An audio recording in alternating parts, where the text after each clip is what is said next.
Hey folks, and welcome to my final TW video, or at least final card anyway. We are going to do 2 or 3 small episodes documenting the history of the save, but yeah, and a save that started just pretty much as soon as TEW2016 came out, just after Wrestlemania 32 in Dallas. We find ourselves in surreal circumstances where, yeah, no fans at Wrestlemania. At this time recording anyway, it's going to be over 2 days, and yeah, just madness where the world is compared to where it was even a couple of weeks ago. But we finish up this series with WrestleMania 39. I'll take a few weeks hiatus, and then we'll be ready to kick on with some new content on a new game on TW2020. At the time of recording, the plan is just basically when the beta or the demo comes out, I'll probably just do a video or two just going through all the features, and then as soon as I get the full game, if I feel happy with how mods are looking, we'll crack straight on with a series. So, let's just crack straight into this. It's going to be a long video. Now, frustratingly, because of the way the industry is, there has been a decline in both terms of the various factors. I'm trying to remember what they were. The financial side, economy, there we go. So, not our biggest attendance here, 76,450 at the Los Angeles Memorial Coliseum. But still, we start off, usual circumstance that WWE would have, 2 pre-show battle royals, male and female. The male side had basically every player on the roster that didn't make the main card, so we've got Tazaba, Aleister Black, Apollo Crews, Babatunde, Baron Corbin, Big E, Braun Strowman, Cedric Alexander, Chad Gable, Curtis Axel, Drake Maverick, Elias, Evan Bourne, Jason Jordan, Jay Briscoe, Jordan Devlin, King Neville, Kofi Kingston, Leo Rush, Mark Briscoe, Mark Coffey, Nick Jackson, after Matt decided to walk out on his contract, vacating the tag titles, the legend of previous series he's gone by, Pavel Kirkin, Pentagon, Randy Orton, Ricochet, Tyler Bate, Tyler Breeze, Volta, and Zack Sabre Jr. And it was a pre-show match that had decent wrestling, but not a lot of heat, and we saw Randy Orton take the win in the Battle Royal in 2018. Final 4 was Zack Sabre Jr., Apollo Crews, and Mark Coffey, with Zack Sabre Jr. being the final elimination. Apollo Crews was ideally with the most eliminations there, but Randy Orton is your Andre the Giant Memorial Battle Royal winner. So B82, it's pretty decent. A few negatives there, people off their game, poor gimmicks. Babatunde's first match, he was basically just getting used in angles. Quite a few improvements, but just a nice wee farewell to the male side of the roster. Now, the females, we just lacked under 30, so I had to bring a few people in from developmental on one-night deals. But that had Alexa Bliss, Aaliyah, Ali Flair, Barry Hayden, Bayley, Bianca Belair, Billie Kay, Charlie Morgan, Dana Brooke, Deonna Purrazzo, Emma, Isla Dawn, Jenny Couture, Kairi Sane, Kavita Devi, Kaylee Ray, Kiera Hogan, Killer Kelly, Lacey Evans, Laurel Van Ness, Mandy Rose, Melissa, Nikki Cross, Paige, Peyton Royce, Raquel Diaz, Sonia Deville, Tanyara Conte, Tegan Knox, and Xia Brookside. And this one, it was a pre-show match that had subpar wrestling, little heat, and it was Tegan Knox that gave the win to here. Something I'm going to book really strongly, I think, in the new game. But just under 14 minutes, the final 4 were Paige, Kairi Sane, and Nikki Cross, with Paige being the final elimination. Paige also had the most eliminations, but Tegan Knox is your winner of the Joni Laura Memorial Battle Royal. So B78 is pretty decent. A few off their game there, but yeah, a few people who weren't happy with me putting Tegan Knox over, Paige, and a few others, but I'm happy with that. And yeah, let's kick on with the main show now. This is WrestleMania 39. So, luckily, I saw a news item that basically said John Cena was not, and hadn't worked for a company in a year, and I thought, you know what, let's get John in. One-off appearance. Punk, still over, but his wrestling days are his skills are pretty poor. So let's have him and John Cena in the ring, saying cheers and all that, thank you, it's WrestleMania. Our user character Shane McMahon's a dick in this now, so he's just going to play the ultra heel before he gets a GTS. And a nephew, or an attitude adjustment, since we're in modern times. So an A-Star 100 save segment here. Basically here, just saying thank you for the people that have watched the series from way back, or if you've came in now. It's been a hell of a ride. And yeah, when Shane McMahon was the man, you know, he was back in the company for the first time in a while, just did the Hell in a Cell match with Undertaker. And now, how times have changed, he's the best in the world and pretty much disappeared back off our television screens. But A-Star 100, and just that wee nice wee segment just to say thank you. Onto the match card. So we started off with the Cruiserweight Championship on the line, and it was a decent matchup that saw Marty Scurll defeat Johnny Gargano in 13:45 with the graduation following an interference from his manager, the villainous Paul Heyman. Marty Scurll makes his 5th defence of the WWE Cruiserweight Championship. So a nice opener, B81. I felt like it was a good way to start the show properly in terms of matches, and yeah, the villain uses villainous tactics to retain his championship. Next up, a feel-good moment for the Save. They are back, Mojo Bojo, and they cut a promo saying they've come back and they are going to be the final tag team champions, defeating Keith Lee and Mustafa Ali. So a B+83. Mojo Rawley was delighted being off script, as was Bo Dallas. And yeah, overall they are just absolutely delighted to be in this championship match. Decent wrestling. It did have a lot of heat.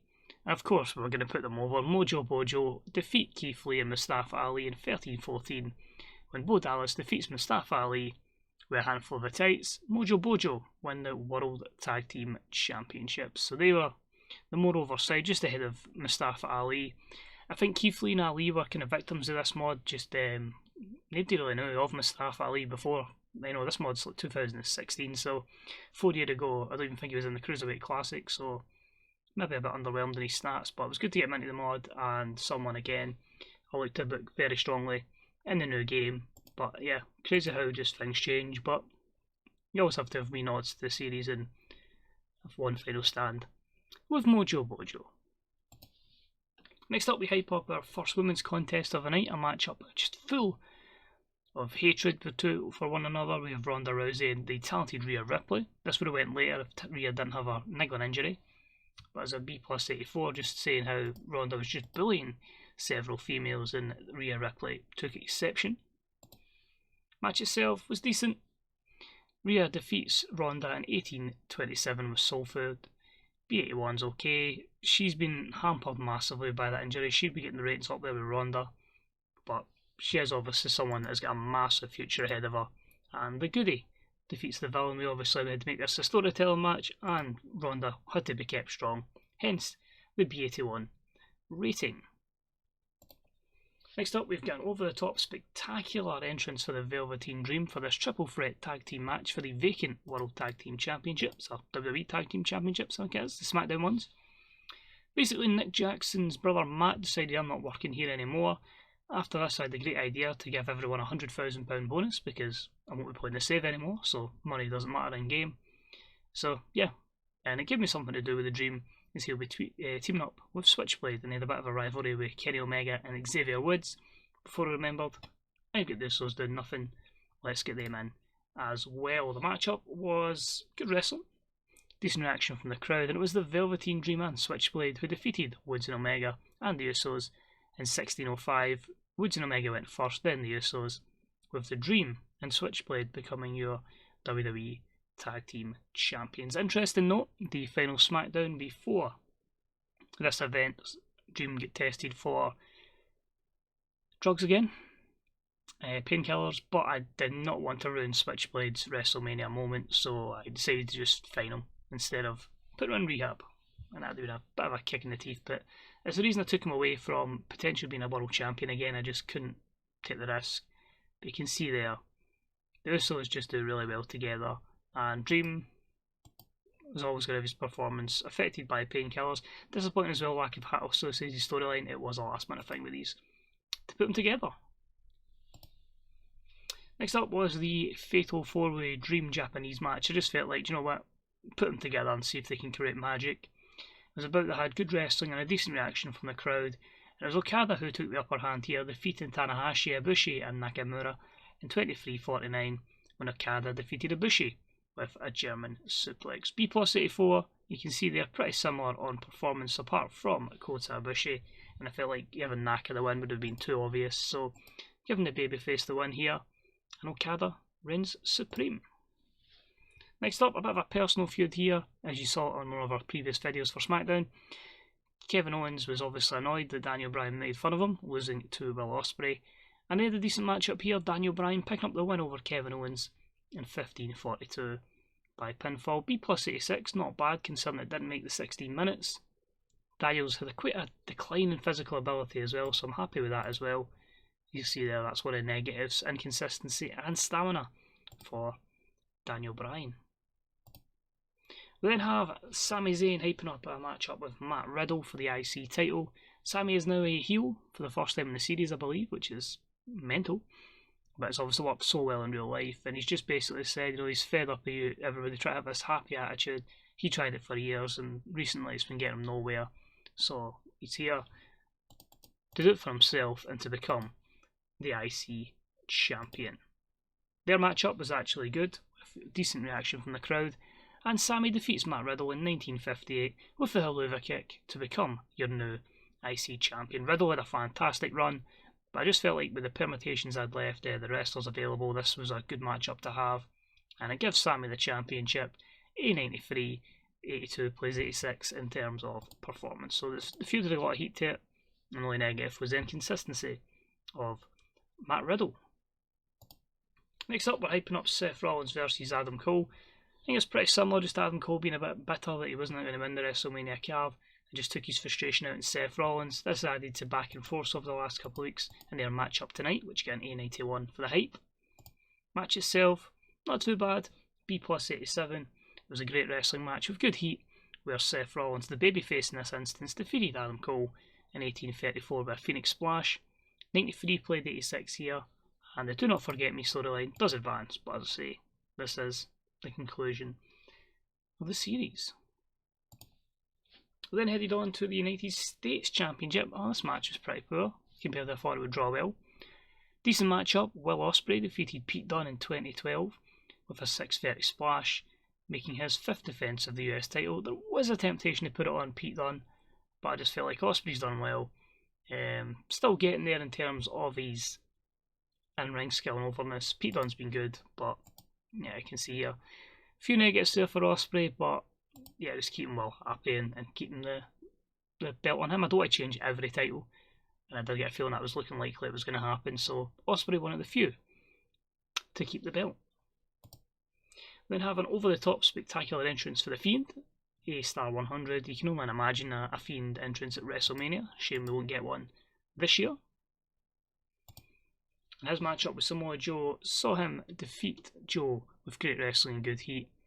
Defeats him in 1828 by submission, just say technical knockout, KO, passes out by mandible claw. The B+86, The Fiend was tiring, he's not a great stamina in this, so at 94 performance, the character's over, he's over, Joe's over, but the performances just didn't quite reflect that. You can see there, stamina, short matchup as well was kind of capped. I don't think I made this, I maybe should have paced it a bit better, that would have given it a better rating, but still, overall, pretty happy with it as in the card, because there's still plenty of matches to go. Next up, Charlotte's hyping up her matchup with Toni Storm. That's a B+88. She's basically turned full on heel. Pretty similar to in real life. She's like, I've won the Rumble. I'm just going to go ahead and dismantle you and take the Raw Women's Championship. Their match, pretty decent again. That could have been an A. If that doesn't have the lack of psychology, which I didn't think it would have had, but that could have probably easily been up in an A. But still a good wrestling match, great wrestling in fact, with good heat. We saw Toni Storm defeat Charlotte in 21:39. Toni Storm makes the 3rd defence of the Raw Women's Championship. So the lack of psychology, both ladies with an in-ring performance of over 90. That's certainly going to be an aim in the new TWs to establish a very strong women's division that can carry itself and hopefully be in a position where it can continually main event stuff. So that's obviously one thing I'd love to see. But that lack of psychology going to hamper that rating a good little bit. Next up, we have one of our first World Championship matches. Fergal Devitt cuts a promo on Andrade Cien Almas. He says this is the end of redemption. He's going to show that he is the true champion in WWE. He is the real rock and roller. He is the man around here. And it's an A89 for that Devitt promo. Their match also got an A89. It was a great wrestling match with good heat that saw Andrade defeat Fergal Devitt in 25-26 with a split-legged corkscrew senton. He makes his 4th defence of the World Heavyweight Championship. I just felt like he's been doing well. He's been really strong as champion. Devitt's been fantastic in the last couple of months, but yeah, just kept the championship belt on Andrade to finish this series. Next up though, we have the Raw WWE Championship, the B+87 promo. This one's obviously on for a while, stemming on from the Royal Rumble, stemming on from all sorts of stuff, the World Grand Prix as well. Can Drew McIntyre finally win the big one? Damn right he can. Bout that had great wrestling and good heat, with Drew McIntyre defeat Marcel Barthel in 28-33 by pinfall with a future shock. Drew McIntyre becomes your WWE Champion. So that's a couple that have kind of said the same as real life. Expect Drew to win the championship at Wrestlemania. You've obviously had Sami Zayn become IC champion, but I just feel it's like decisions that are actually right. There's people that deserve it. And yeah, certainly the build up for that was planned way in advance. Drew's one of the people like just so happy to get him that championship. That's an A92, very good there. Mental it doesn't become the first British World Champion, of course, that went to Pete Dunne, but first WWE Champion technically. And yeah, finally the reign of terror of Marcel Barthel is over. He celebrates in the ring. That would have been a nice way to finish it, but I felt like we need to give the women a prominent role in the co-main event and then a proper blood feud in the main event. So we have our over-the-top entrance. Snoop Dogg performs it. Sasha Banks does her whole thing. I'm the boss, etc. And that's an A94. So Sasha Banks is ready for this triple threat match. Can it deliver? I'm hoping it can. Holy shit, it's delivered. Wow, they could have main evented it easily. That's really, really pleasing. That might be my highest ever female match rating. Booked the three of them absolutely spectacularly. Ruby Riott was great to book. Sasha's always been booked strong, and Becky was in with the men to really push her over as well. But we finish up a good wrestling match with a decent reaction from the crowd, and Ruby defended it. She defeated Becky and Sasha to retain in 24-31 when she defeated Sasha Banks with the Hi-De-Ho. It was her 6th defence for the Women's Championship. Becky wasn't too happy losing, but last episode, so screw you Becky, and was giving it to Ruby Riott, but she brings a fantastic A97. That's absolutely fantastic. I'm so proud of them. It's a virtual game and I'm so proud of them. That might be, must I say, my highest all-female rating. Fantastic. Which leads us to our main event, proper blood feud here. These two hate each other. They just turned on another and just started brawling. They've been brawling everywhere, putting each other through tables. I had two choices here. To make this either a long, lengthy match or to make this a proper stipulation match. I went, you know what, let's give them the main event. Let's make it just a lengthy match-up. Just a proper all-out match. A93, can they deliver? A97. The reason I knew this as well is I did trial this on one of my Raws and made it an A96, so that's why I was confident it would deliver. A superb matchup.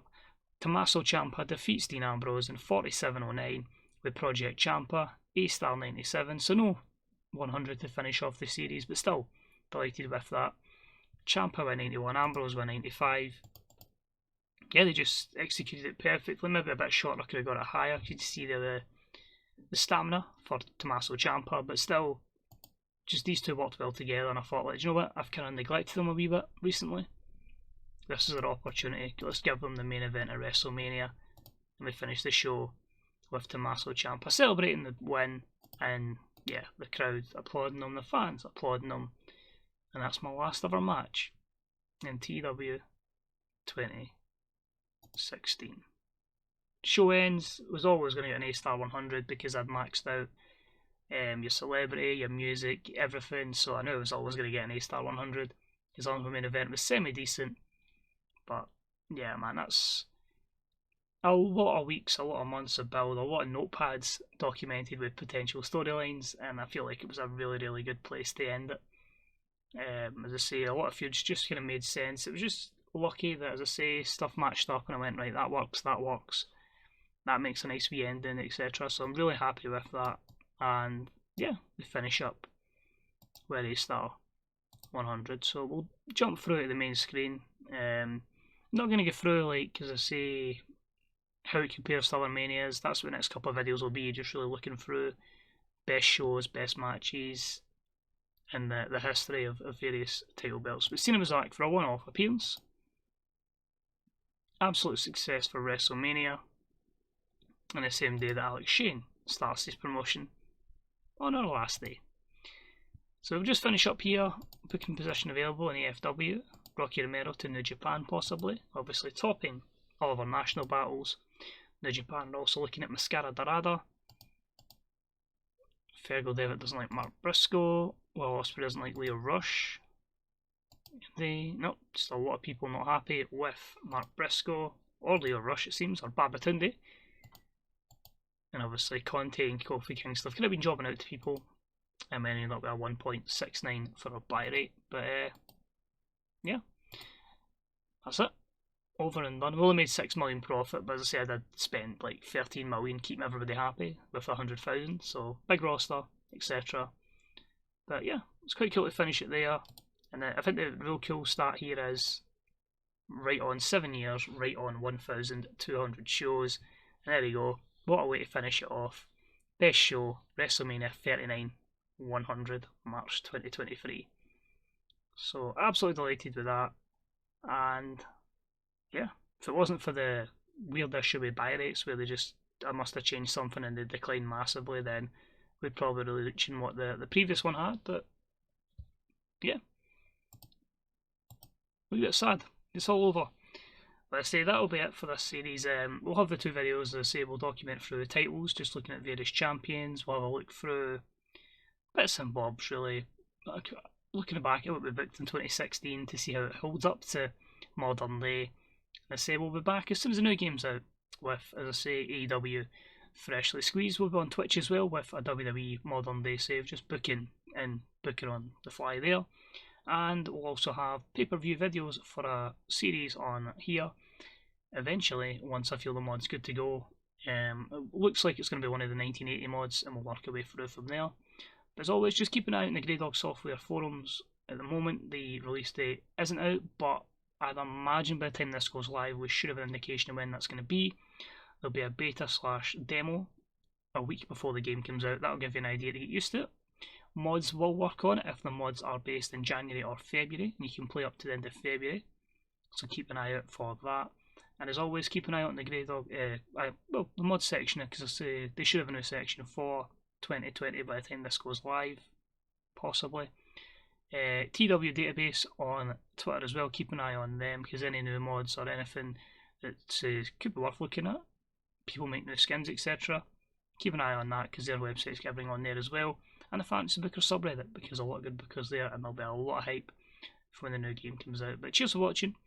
Hopefully WrestleMania still goes ahead. Hopefully it's not been spoiled too much. As I say, a lot can change. Things are changing daily, unfortunately. So, you never know. But hopefully, if it hasn't been cancelled, it's still going. That everybody enjoys it. And yeah, most importantly, guys, stay safe. Cheerio. Bye-bye.